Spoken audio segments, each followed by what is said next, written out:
Truck stops are supposed to be places of rest, bright lights in the middle of endless highways where tired drivers can refuel, eat, and feel safe for a moment.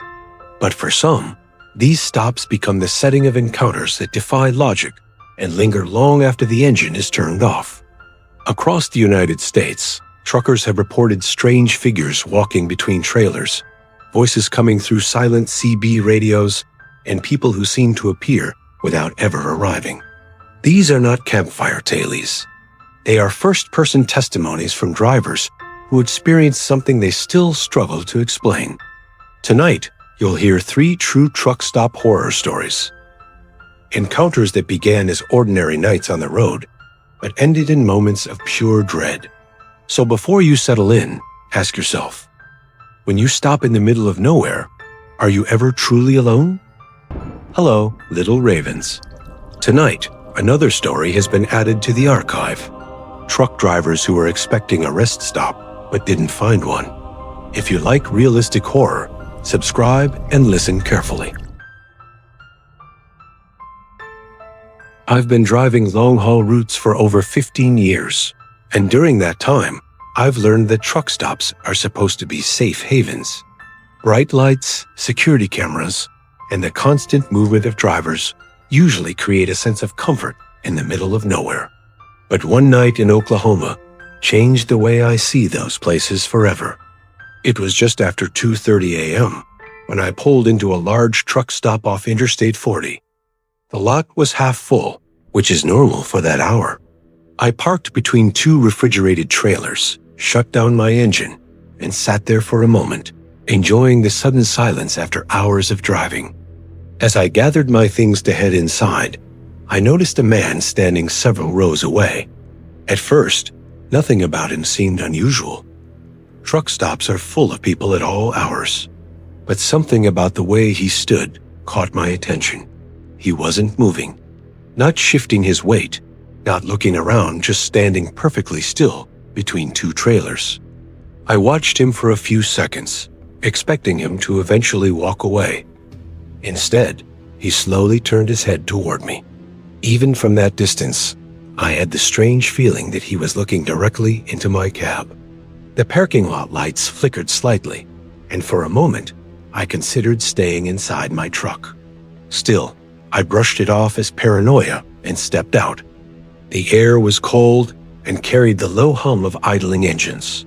As I began walking toward the main building, I kept glancing in the man's direction. He hadn't moved. When I reached the aisle where he was standing, I realized something unsettling. He was now much closer than before. I hadn't seen him walk, and there was no sound of footsteps on the gravel. Trying to stay calm, I nodded politely as I passed him. He didn't respond. Up close, I could see that his clothes were outdated, like something from the late 1970s. His face was pale, and his expression was completely blank, as if he didn't recognize the world around him. Inside the truck stop, the warm lights and chatter of other drivers helped ease my nerves. I grabbed a coffee and sat near the window, telling myself that I was just tired. But when I looked outside toward my truck, my stomach dropped. The man was standing beside my trailer, staring directly at the cab. I hurried back outside, determined to confront him and put an end to the unease. But as soon as I stepped through the doors, he was gone. The space beside my truck was empty. I walked around the area, checking between the trailers, but there was no sign of him. It was as if he had simply vanished. Feeling uneasy, I climbed back into my cab and locked the doors. As I settled into the driver's seat, I noticed something that my heart raced. The passenger side mirror reflected a narrow gap between the trailers, and in that reflection, the man was standing again, perfectly still, staring at me. I spun around to look directly through the window, but there was nothing there. When I turned back to the mirror, he was gone. My hands began to shake. I told myself it had to be a trick of the light or exhaustion playing with my mind. Trying to calm down, I decided to get some sleep before continuing my route. I drew the curtains around the sleeper berth and lay down, but rest never came. Minutes later, I heard a faint scraping sound along the side of the trailer. It was slow and deliberate, like someone dragging their fingers across the metal surface. I held my breath and listened. The sound moved from the rear of the trailer toward the cab.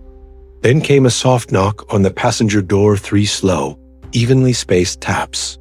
Every instinct told me not to respond. I remained completely still, hoping whoever or whatever was outside would leave.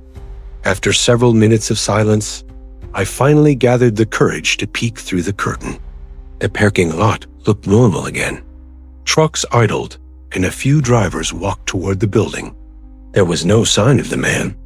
Relieved, I started the engine, deciding to leave immediately rather than wait for daylight. As the truck rumbled to life, I glanced at the passenger seat and froze. Resting on the seat was a small rusted key, something that hadn't been there before. I was certain of it. Confused and uneasy, I examined the key. It looked old and worn, the kind you'd expect to open a padlock or a locker. I had no idea how it got inside my locked cab. I considered throwing it away, but instead, I placed it in the cup holder and pulled out of the truck stop. About 20 miles down the road, my CB radio crackled to life. I hadn't heard any chatter all night, so the sudden noise startled me. Through the static, a faint voice whispered, "You left me behind." I grabbed the microphone and asked if anyone was on the channel, but there was no response, only silence. Then the voice returned, slightly clearer this time. "Bring the key back." My heart pounded as I glanced at the cup holder. The key was no longer there. I searched the entire cab while keeping one hand on the wheel, but it had disappeared. The CB radio went silent again, and the rest of the drive passed without incident. The following day, curiosity got the better of me. I called the truck stop to ask if anyone had reported a missing key or unusual incident. The manager hesitated before telling me a story that still haunts me. Decades earlier, a truck driver had been found dead between 2 trailers in that very parking lot. The only item missing from his belongings was a small locker key he always carried. Since that night, I've avoided that truck stop and any place that gives me the same uneasy feeling. I've experienced bad weather, mechanical failures, and dangerous roads, but nothing compares to the terror of that encounter. Even now, years later, I sometimes hear faint static from my CB radio when driving alone at night. And every so often, just before the signal fades, a whisper returns with the same chilling message. "You left me behind." What would you have done in that situation? If you saw someone standing perfectly still between the trailers, and then found a key inside your locked cab, would you have gone back to that truck stop? Do you believe this was the spirit of a lost trucker trying to recover something that once belonged to him? Or was it something far more sinister, waiting in the shadows of those lonely parking lots? Let me know your thoughts in the comments below. And if you're drawn to realistic horror stories like this, don't forget to like this video, subscribe to Dread Horror Stories, and turn on notifications so you never miss the next encounter. Stay vigilant and listen carefully. The next story. I've always preferred driving at night. The roads are quieter, the air feels cooler, and there's a strange sense of peace that comes with watching the world sleep while you keep moving. But after what happened at a small truck stop near mile 117 in northern Arizona, nights on the road have never felt the same. It was close to 3 a.m. when I pulled into the truck stop. Unlike the larger chains, this place was small and isolated, with only a handful of trucks parked under flickering lights. The building looked old, with faded paint and a neon sign that buzzed faintly in the darkness. I only planned to stop for a quick restroom break before continuing my route. As soon as I stepped inside, I noticed how quiet it was. The convenience store area was empty, except for a tired cashier who barely acknowledged me. The hum of the refrigerators seemed unusually loud, echoing through the space. I asked where the restroom was, and the cashier simply pointed toward a narrow hallway at the back without saying a word. The hallway felt colder than the rest of the building. The fluorescent lights above flickered intermittently, casting long, shifting shadows along the walls. At the end of the corridor were two doors, one marked men and the other women. I pushed open the men's restroom door and immediately felt a wave of unease. The room was empty, but something felt wrong. The air was stale, and the faint smell of disinfectant couldn't hide an underlying odor of dampness. There were 3 stalls, all with their doors slightly ajar. I chose the one closest to the entrance, trying to ignore the strange sensation of being watched. As I stood there, I heard the restroom door creak open behind me. Relieved that someone else had entered, I glanced toward the mirror, but no one appeared in the reflection. I turned around quickly. The door was slowly swinging shut, yet the room remained empty. I told myself it was just a draft, but my nerves were already on edge. As I finished and moved toward the sink, I noticed that one of the stall doors at the far end was now closed. I was certain it had been open when I entered. Waiting for someone to come out, I stood there for a few seconds, but there was no sound from inside. Trying to dismiss the feeling of dread, I washed my hands and prepared to leave. Just as I reached for the door, I heard a soft knocking sound coming from the closed stall. 3 slow taps echoed through the restroom. I froze, unsure of what to do. "Everything okay in there?" I asked, my voice sounding weaker than I intended. There was no response, only silence. After a moment, the stall door creaked open by itself. Inside, there was no one. The stall was completely empty. My heart began to race. I stepped back, convinced that exhaustion was playing tricks on my mind.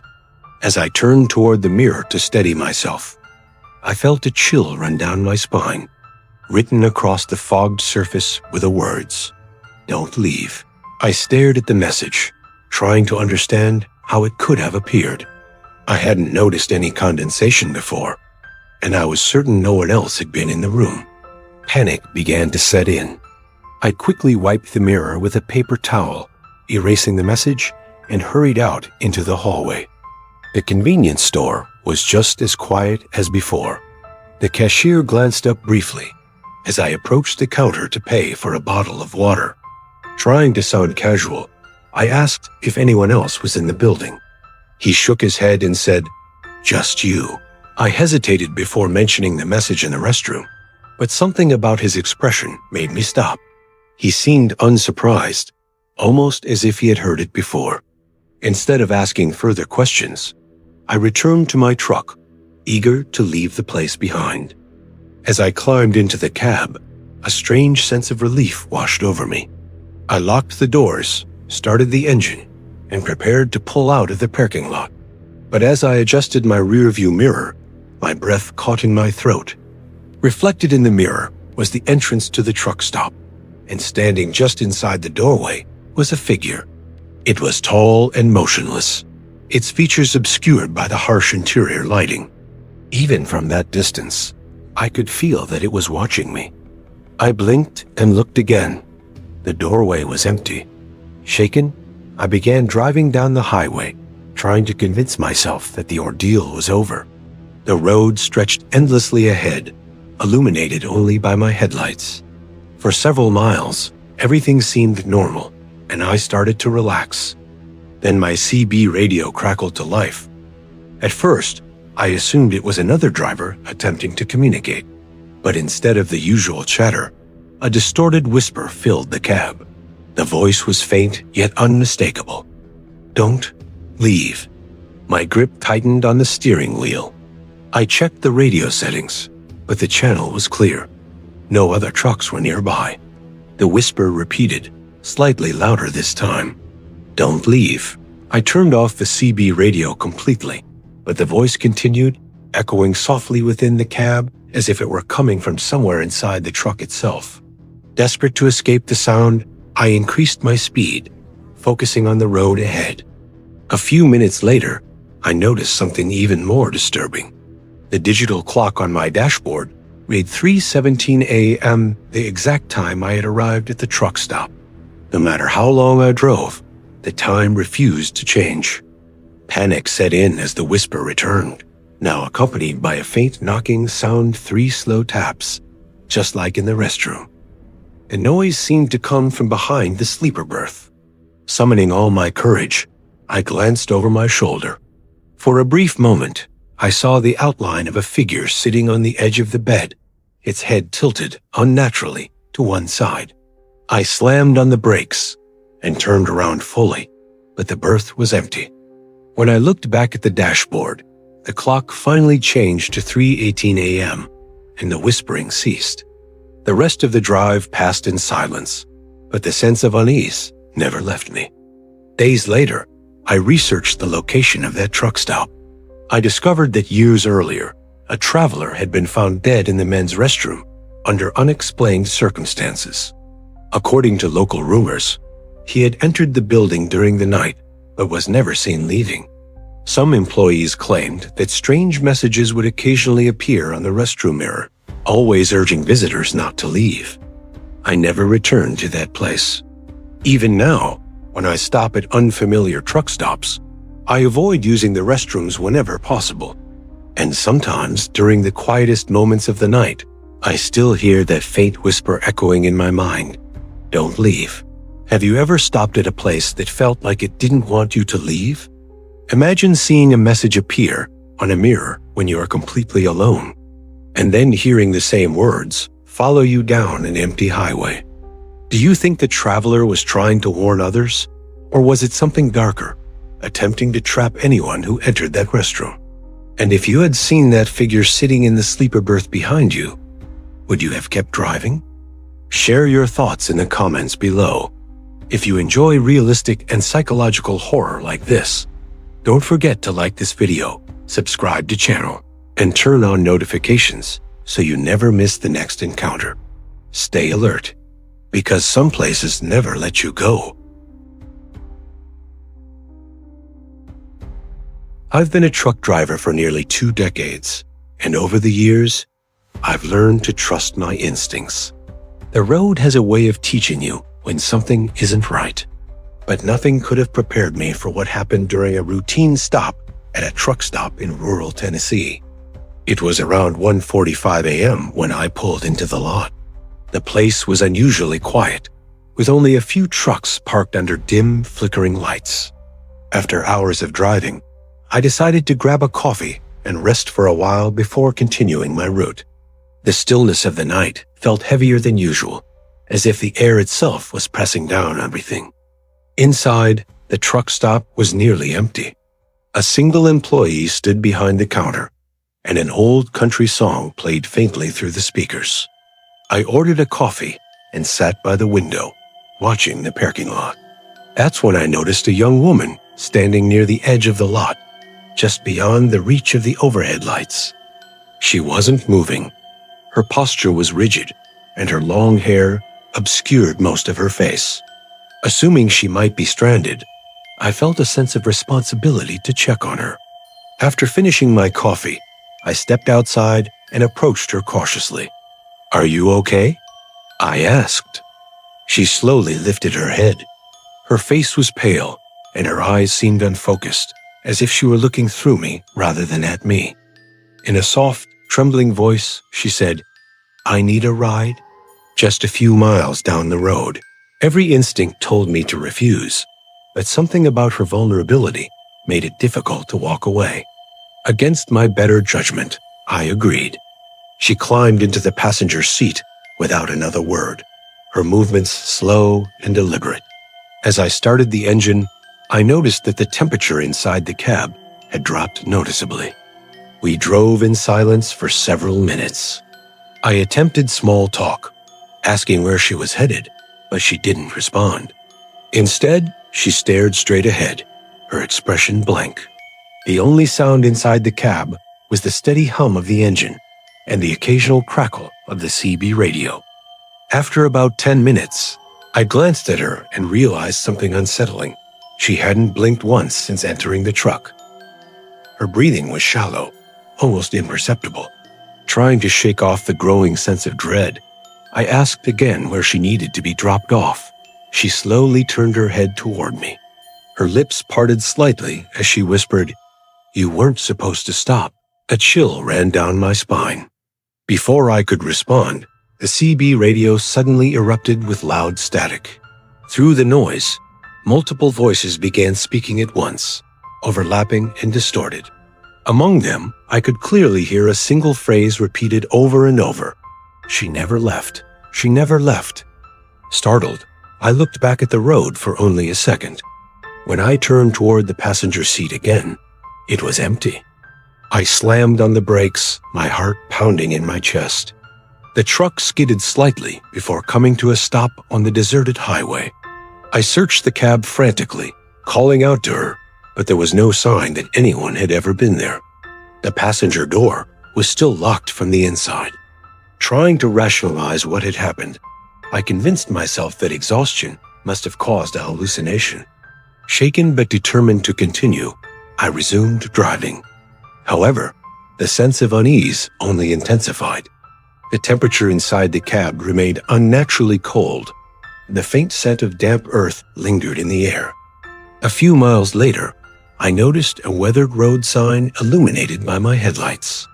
It read, "Memorial, Accident Site." Beneath it stood a small cluster of crosses and flowers. Among them was a photograph of the very woman I had picked up. I pulled over, my hands trembling as I stepped out of the truck. Approaching the memorial, I read the inscription on the plaque. It stated that a young woman had died in a hit-and-run accident at that exact location several years earlier. Witnesses had reported seeing her walking along the road moments before the tragedy. Overcome with fear, I returned to the cab, eager to leave the area behind.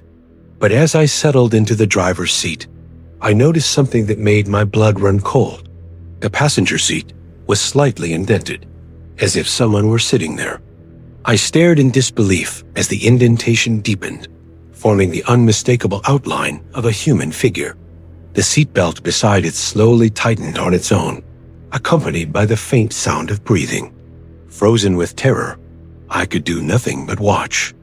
Then, in the reflection of the windshield, I saw her face once more. She was sitting beside me, her expression no longer blank but filled with sorrow. In a whisper barely audible above the hum of the engine, she said, "I'm still trying to get home." At that moment, the interior lights began to flicker violently. The CB radio burst into static again, repeating the same chilling phrase. She never left. Desperate to escape, I accelerated away from the memorial, refusing to look back. As the miles passed, the temperature gradually returned to normal, and the presence beside me faded. By the time I reached the next town, the passenger seat appeared untouched. Yet the memory of that encounter remained vivid and undeniable. In the days that followed, I researched the accident and discovered that several drivers had reported similar experiences over the years. Many claimed to have seen a young woman hitchhiking near the site, only for her to vanish without explanation. I still drive long-haul routes, but I no longer pick up hitchhikers, no matter how desperate they appear. And whenever I pass through rural highways late at night, I can't help but glance at the passenger seat, half expecting to see that indentation forming once again. Because some passengers don't just disappear, they stay with you, waiting for the ride that never truly ends. What would you have done if the passenger beside you suddenly vanished, only to return as something that never truly left? Imagine discovering that the person you tried to help had died years earlier, yet was still searching for a way home. Do you believe this was the spirit of a lost soul seeking peace, or something darker, using the appearance of innocence to lure unsuspecting drivers? And if you saw that empty seat begin to sink beside you, would you keep driving? Share your thoughts in the comments below. If you enjoy realistic and deeply unsettling horror stories like this, don't forget to like this video, subscribe to channel, and turn on notifications so you never miss the next encounter. Stay vigilant, because some passengers are still waiting for their final ride. Truck stops are meant to be places of rest, brief moments of safety along endless highways. But as tonight's stories reveal, some of these stops hold more than tired travelers. From a silent figure between trailers to a whispering presence in an empty restroom, and a passenger who never truly left. These encounters remind us that the road can carry more than just cargo. So, what do you believe? Were these spirits seeking closure, or something far darker waiting for the next unsuspecting driver? And if you found yourself alone at a truck stop in the middle of the night, would you feel safe? If you enjoyed these true horror stories, make sure to like this video, subscribe to channel, and turn on notifications so you never miss the next account added to the archive. On the end screen, you'll find 2 more terrifying videos waiting for you. Continue the journey and listen carefully, because the road never truly sleeps.